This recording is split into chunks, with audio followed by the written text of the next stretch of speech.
Hello everyone, I'm Timoteo. And I'm George. And we are Vintage Doll Doll Hunters.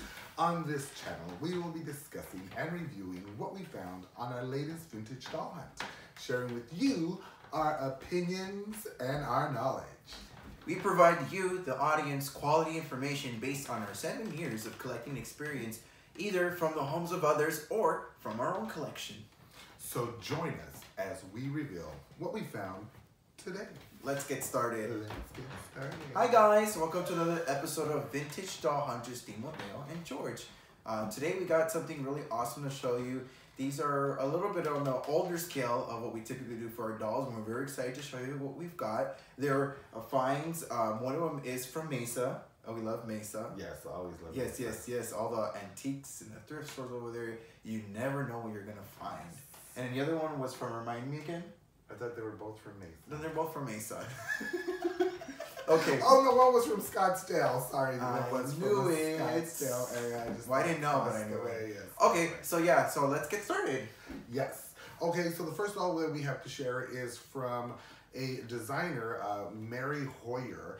She was back in 1925. Yeah. And she had this idea with, well, first she owned a yarn kind of a dime store, kind of crafty store, selling those kind of things. And she also made adult patterns for children and adults, clothing and whatnot, and also a lot of crochet was done there. So she made these patterns for all these things, and she also decided why not do it with the dolls. She wasn't a doll designer, so she went out and looked for dolls, companies to supply her the dolls, and then she would make these patterns to go with the dolls as a little package. And then later on, of course, from different doll vendors that she went through, one of them was Ideal back in those earlier stages, but then later on we finally come to this one, which is made by I believe the Frischer doll company.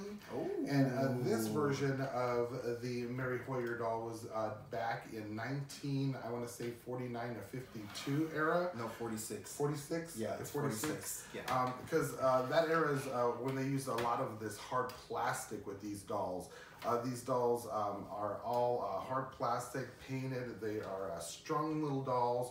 They come with little sleepy eyes. They come with a mohair wig that's glued on. They're called composite dolls. Well, composite dolls were the older versions. Remember, those were the glue. I'm sorry, composition dolls, where they were like parts, where it was like the different body parts that are I don't know. together. I think that's just no. Anyways, so that's no. We corrected it. Remember that it was wrong. Composites are the ones that are made with glue. Okay, yeah, and that's right. Sawdust, and then they're all done because it's composite. Okay, yeah, okay, that's right. And now this is the version of the hard plastic dolls material. Yes, it came out in the mid 40s. Is it the mid 40s, 45? Yeah, mid 40s. Yeah. And these hard plastics started to become brought into the doll business, where they started making their dolls because it was a little more durable. It was washable. It was paintable. They could do all these fun little things with them now. You know, this was always considered like, you know, unbreakable dolls. You know, they were kind of put at, but a lot of the molds on these dolls had these little fingers that bent and show you these little feet that come with these different shoes. These aren't the proper shoes. I don't believe these are the clothing either, but you know, it looks like from the era from that doll. It could use a little restrung, make her a little tighter. She is a little loose, but that happens with these dolls. You know, the spandex of it starts to kind of lose its really nicely made. You know, what is that? Elasticity on it to hold it together. But you know, take it to a shop owner. She's cute. She can get you or a doll Mary fixer. Hoyer. Mary Hoyer. And then, like I said, she had a lot of little patterns and clothing later on that also came with these dolls that were sold.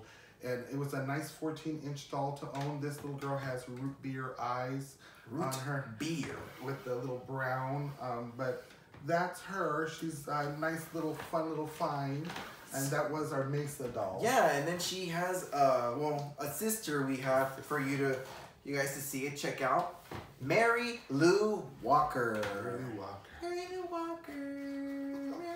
Yeah, nice little feature. I'm writing a theme song for her right now. Oh no. Walker.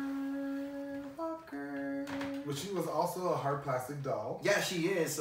She's a hard plastic doll. Kind of very similar to this doll over here, except she came out a little bit later in the 1952, 1953 circa. again, all strung together. But the cool thing about her, she has that feature where you move her legs. That's what she's called, Mary Lou Walker. Walking down the she'd street. be walking down the street and moving, bobbing her head back and forth to that new... Kind of like an action Elvis figure song? now. No, I don't know. Is it? Could be. I'm yes. sorry.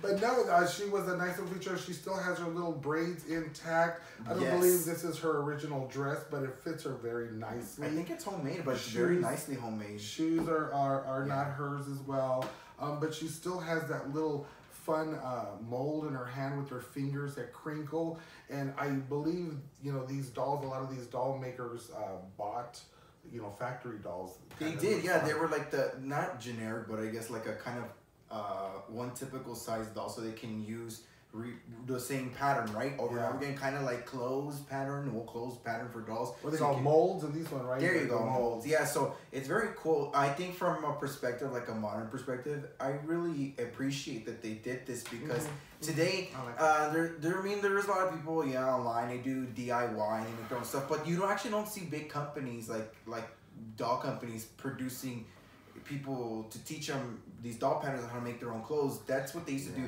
And even back then, it wasn't even the little girls that were doing it. It was their moms. Yeah, well, I've met a lot of people with your mom, it was that.